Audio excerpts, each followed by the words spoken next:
Every seeker, every human heart that dares to look within, eventually reaches a point of exhaustion.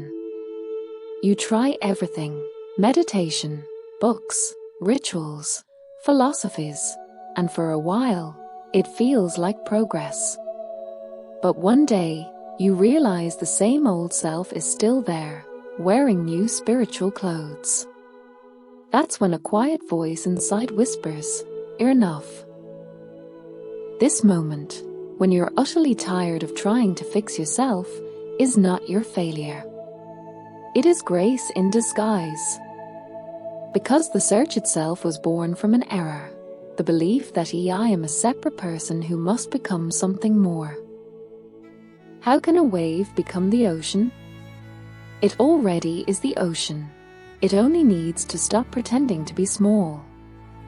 And so begins the most sacred moment of your journey, the collapse of the false self. At first, it feels like everything is falling apart. Your beliefs, your efforts, your confidence. You may feel lost, empty, or even disillusioned. But this is not destruction. This is cleansing. The false is dying so the real can shine through. This is what the great sages call the sacred exhaustion. You are tired not because you have failed, but because you finally stopped running from yourself. Every spiritual practice, every act of striving, must eventually dissolve into silence. The mind cannot reach the truth because the mind itself is the barrier. So, one day, all your efforts end, and what remains is stillness. A stillness so alive, so vast, that you begin to feel, I am not doing anything, life itself is moving through me.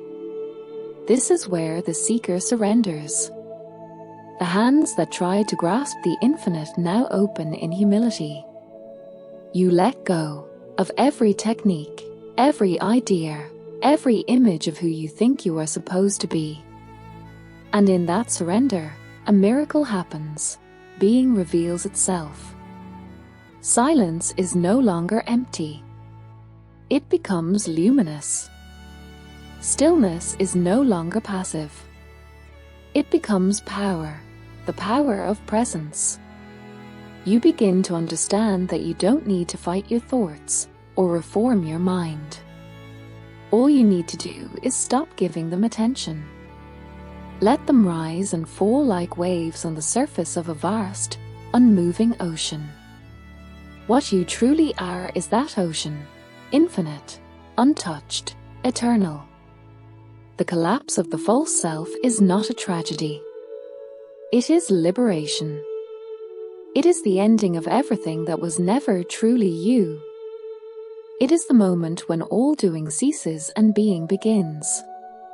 And then, something mysterious takes over. You sit in silence, not seeking, not striving, and you feel the pulse of existence itself beating within you. This is not something you do. This is what remains when the door is gone. When you stop trying to control, you discover the intelligence of life working perfectly without you. When you stop seeking truth, you realize truth was seeking you all along. In this sacred stillness, the false self dissolves, not by effort, but by seeing clearly. What falls away was never real. What remains was never born. So, if you find yourself weary on the path, if the search has become heavy, and your prayers are met with silence, don't despair. You are closer than you think. That silence is not your punishment, it is your initiation. That emptiness is not the end, it is the space where truth will reveal itself. Let go. Be still. Trust this sacred collapse. Because only when the false self dies, can the timeless self, radiant, fearless, infinite, finally be born in your awareness.